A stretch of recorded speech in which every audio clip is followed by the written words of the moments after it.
Assalamualaikum warahmatullahi wabarakatuh. Bismillahirrahmanirrahim. Alhamdulillahirabbil alamin. Assalatu wassalamu ala asyrafil anbiya'i wal mursalin wa ala alihi wa sahbihi ajma'in. Amma ba'd. Ya Allah, ya Tuhanku, izinkanlah saya untuk cuba menyelami ilmu Engkau yang Maha Agung, yang Engkau firmankan di dalam surah Al-Mu'minun ayat 1 dan 2 berbunyi, A'udzubillahi minasyaitonirrajim. Qad aflahal mu'minun allazina hum fi salatihim khashi'un. Shadaqallahul azim. Yang bermaksud mendapat kemenanganlah orang-orang yang mukmin, yakni orang-orang yang khusyuk di dalam sembahyang mereka. Harapan saya dengan menghuraikan ilmu ini adalah untuk menebus kesalahan saya kepada para remaja umumnya di Malaysia ini, yang mana mereka dibesarkan tanpa mendapat sesuatu yang amat mereka perlukan, yakni tempat bergantung yang sebenar-benarnya, yakni Allah. Sama ada yang Islam atau yang bukan Islam, semuanya mempunyai Tuhan, yang Tuhan itulah merupakan tempat bergantung yang amat diperlukan dalam hidup setiap insan. Hari ini ramai para remaja telah mengalami satu permasalahan hidup yang mereka tidak tahu jalan keluarnya. Maka untuk itu, saya ingin memberi satu alternatif dengan menemukan satu formula merujuk kepada apa yang Rasulullah sallallahu alaihi wasallam sabdakan, bahawa aku tinggalkan kepada kamu dua perkara yang dengannya kamu tidak akan sesat, tidak akan susah, tidak akan menderita selamanya, iaitulah Al-Quran dan As-Sunnah. Marilah kita melihat bagaimanakah Al-Quran dan As-Sunnah itu melakukan tugasannya, iaitu menyelamatkan kita dari segala permasalahan yang mencekik kita di dalam hidup kita. Maka kembalilah kita untuk menghuraikan ayat Quran yang saya bacakan di awal tadi, yang mana Al-Quran mengatakan mendapat kemenanganlah, mendapat kejayaan, kebahagiaanlah bila mana seseorang itu khusyuk di dalam sembahyangnya. Untuk memahami bagaimanakah khusyuk di dalam sembahyang itu memberikan kita kebahagiaan, memberikan kita jaminan keselamatan daripada segala pancaroba hidup, maka biarlah saya jelaskan apa yang saya faham tentang Tuhan itu sendiri. Sebenarnya Tuhan adalah satu keperluan yang sangat berharga di dalam hidup kita. Dia lebih berharga daripada ibu bapa kepada seorang bayi yang baru dilahirkan. Tapi sayang, hari ini seseorang manusia dilahirkan hanya menggantungkan hidupnya kepada ibu dan ayah itulah. Itulah dirasakannya tempat bergantung. Jadi sepanjang usia kecilnya, dia menganggap ibu dan bapanya lah yang menghidupkannya, yang memberi makan dan membesarkannya. Tapi bila dewasa, bila dia sudah berenggang dengan ibu ayah, dia mula merasakan peranan ibu ayah sudah tidak lagi diambil oleh sesiapa pun, hingga dia merasakan bahawa hidupnya kosong, sepi. Dia tidak ada tempat bermanja, tempat untuk mengadukan halnya lagi. Dia merasakan dia keseorangan di dunia ini. Dia merasakan tak ada lagi tempat untuk dia mendapatkan perhatian, keperluan dan kasih sayang itu. Maka masing-masing mencarilah di mana-mana. Sedangkan sebenarnya sumber pergantungan, sumber keperluan dan kasih sayang itu ada kepada Tuhan yang Dialah yang mempunyai diri kita ini. Para remaja, anak-anakku yang dikasihi sekalian, sebenarnya Tuhan terlalu sayangkan kita. Kasih sayang yang tiada tolok bandingnya. Kalaulah kita tahu tentang sayangnya Tuhan kepada kita, kasihnya begitu sekali bersimpati dan ingin menolong kita, tentulah kita tidak akan mau berpisah dengan Tuhan itu walau sesaat pun. Dan itulah pun Tuhan mahu lakukan pada kita. Kerana Tuhan terlalu sayangkan kita, maka Dia sebenarnya satu saat pun tidak mahu berpisah dengan kita. Cubalah di sini Umu nak menggambarkan satu dialog yang Umu nukilkan untuk cuba memahamkan, meyakinkan para remaja sekalian tentang betapa kasihnya Tuhan itu kepada kita. Tuhan, Engkau siapa untuk buat kami begini sekali? Kami kan hanya hamba ciptaan-Mu, sedangkan Dikau kan Tuhan yang kuasa-Mu kun fayakun. Mengapa dibuat begini pada kami yang hina, dibesarkan, dilayan, diberi simpati dan dimuliakan dengan segala kelengkapan hidup? Oh Tuhan, agungnya kasih-Mu, bagaimanakah cara kami membalasnya? Maka wahai remajaku sekalian, inilah jawapan bagi pihak Tuhan. Hamba-hambaku, kekasihku, kasihku padamu jauh lebih dahsyat, lebih besar dari kasih ibumu padamu. Atau rasakanlah bagaimana kau mengasihi anakmu, terlalu menginginkan keselamatannya dan amat takutkan kecelakaan menimpanya, hingga seringlah berdoa agar aku, Tuhanmu, menjaga anak-anakmu itu.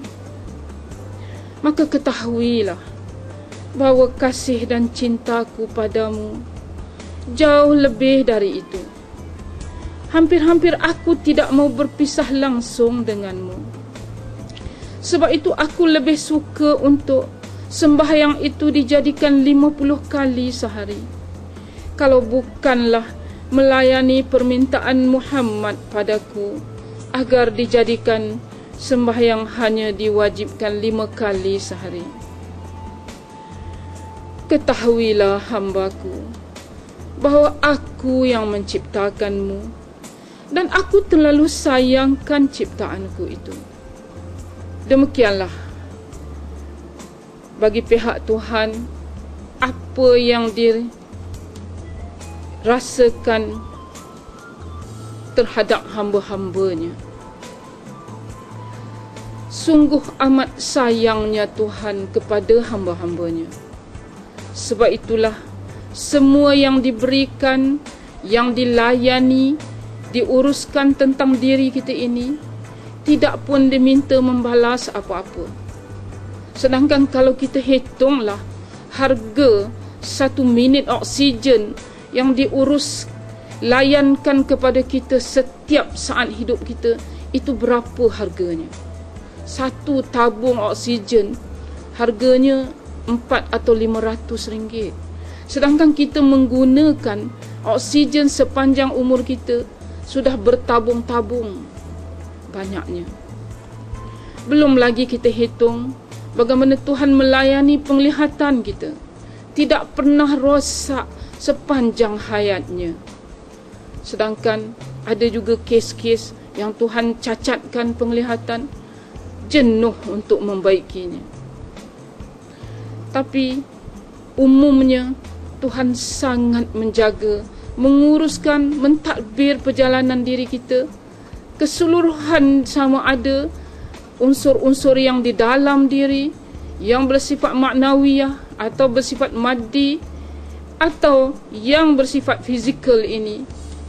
Itu semuanya terlalulah mahal kalau mau dihitung. Tetapi Tuhan beri percuma sebagai kasih sayangnya yang sangatlah besar kepada kita. Setelah saya menggambarkan bagaimanakah sayang dan cintanya Tuhan kepada kita, yang patutnya kita fahamilah betapa Tuhan kita itu terhadap kita, maka sekarang saya hendak ceritakan bagaimanakah cara Tuhan nak berhubung dengan kita dan nak memberi kasih sayang kepada kita, sehingga kita benar-benar mendapat obat dalam hidup kita ni untuk mengubat segala masalah kita. Tuhan menciptakan kita bersama satu alat, yang dengan alat itulah Tuhan nak berhubung dengan kita. Alat itu mempunyai satu kuasa, satu keupayaan yang tak ada pada mana-mana alat teknologi moden hari ini, yang membolehkan seseorang berhubung dengan Tuhan. Tetapi apa yang alat yang Tuhan buatkan dalam diri kita sampai boleh berhubung dengan Tuhan ini memanglah terlalu mahalnya, berharganya, dan itulah pun yang menjadikan kita manusia terlalu mulia, jauh lebih mulia dari ciptaan-ciptaan Tuhan yang lain. Alat itu yang sangatlah menakjubkan keupayaan atau kebolehannya, namanya roh. Roh ini dalam bahasa Melayu biasanya kita kata hati atau perasaan. Perasaan yang Tuhan ciptakan di dalam hati kita itu adalah satu alat yang boleh berfungsi dengan aktif sekali, hinggakan bagi orang-orang yang sangat exercisekan perasaannya, maka dia mampu untuk berhubung dengan Tuhan setiap saat dalam hidupnya. Sedangkan mana ada alat teknologi lain yang boleh menghubungkan untuk boleh sampai berasa bercakap-cakap dengan Tuhan? Mana ada. Jadi alat itulah yang mana Rasulullah beritahu kita, dalam diri kamu ada seketul daging. Kalau baik daging itu, baiklah kamu. Kalau jahat daging itu, jahatlah kamu. Maka daging itu ialah sekeping hati. Maka hati inilah yang di dalamnya ada satu kekuasaan maknawiyah yang boleh mengubah-ngubah rasanya, sama ada kepada sesama manusia atau hatta kepada Allah Tuhan sekalipun. Sebenarnya boleh sampai merasa ada Tuhan, nakkan Tuhan, mahu kepada Tuhan, itu pun adalah satu ciptaan. Bukan kita boleh buat-buat sendiri. Manusia bila susah terutamanya automatik teringat Tuhan. Begitulah watak hati atau roh atau perasaan manusia itu. Tapi sayang, perasaan jenis yang nakkan Tuhan tu orang tak begitu subur-suburkan. Ada tapi terbiar.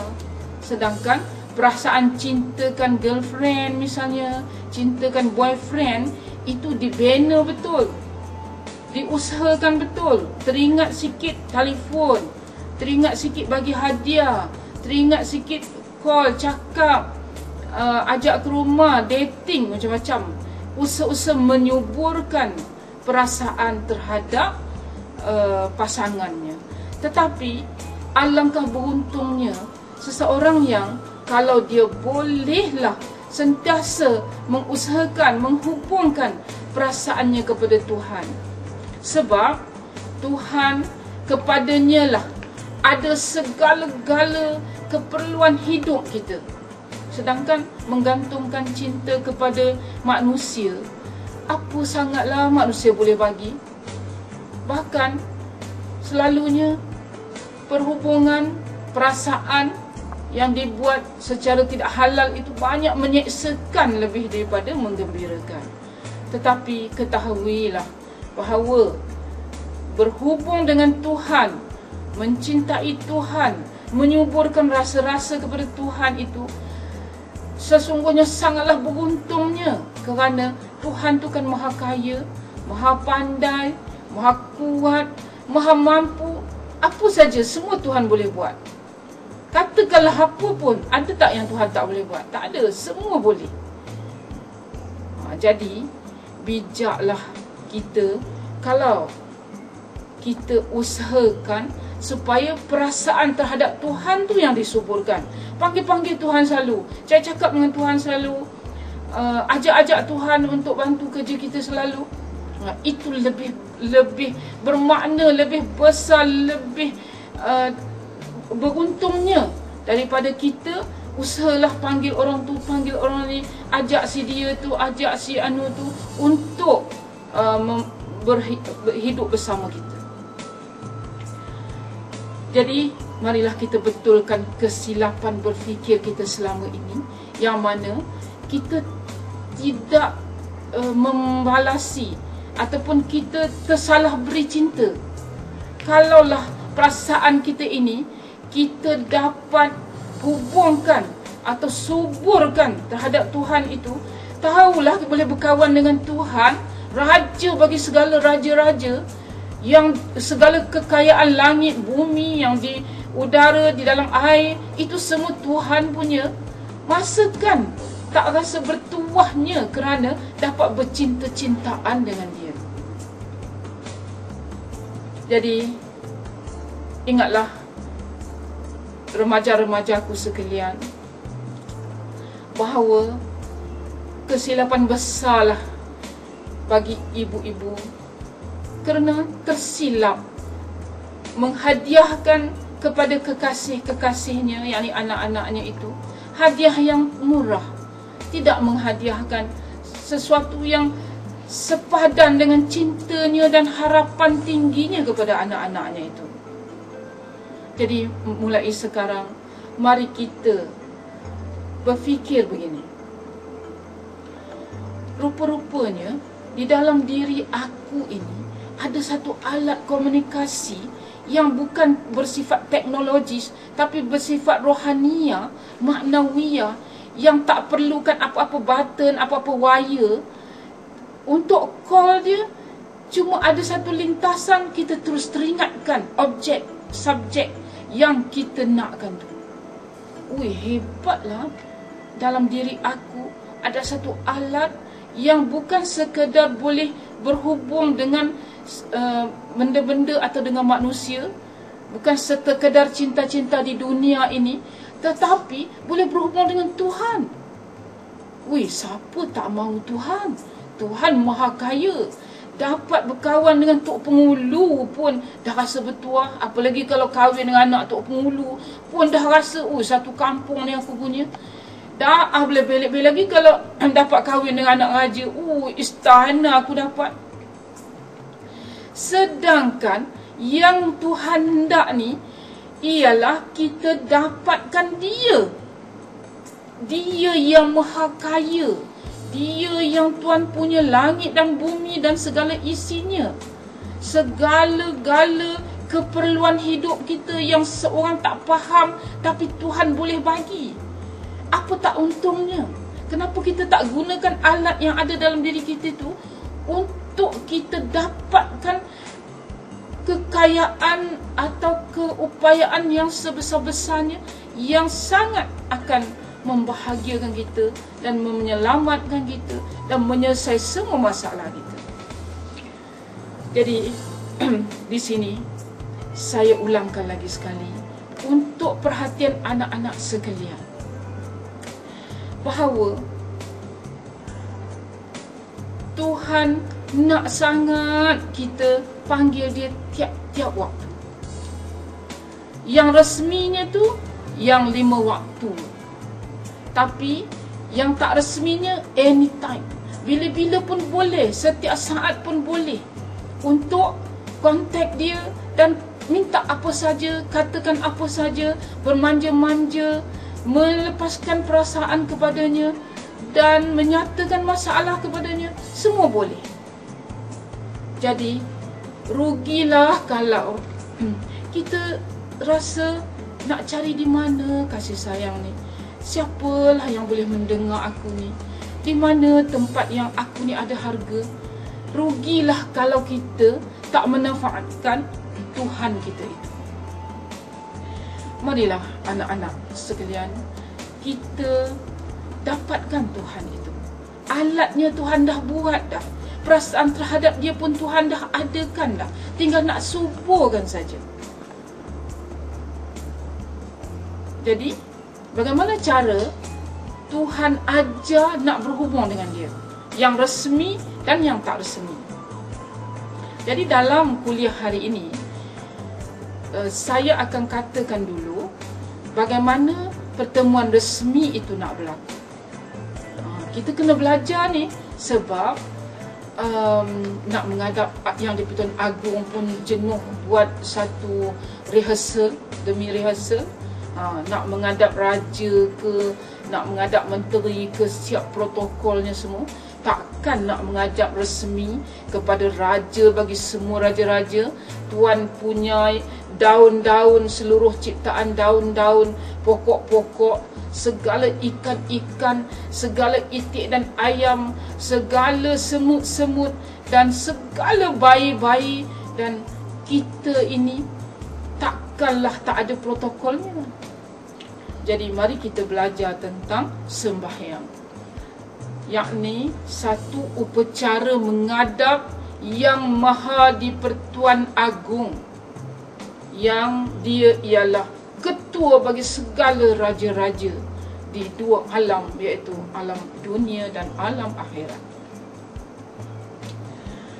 Demi kasih sayangnya, Tuhan mulakan memanggil dengan panggilan azan.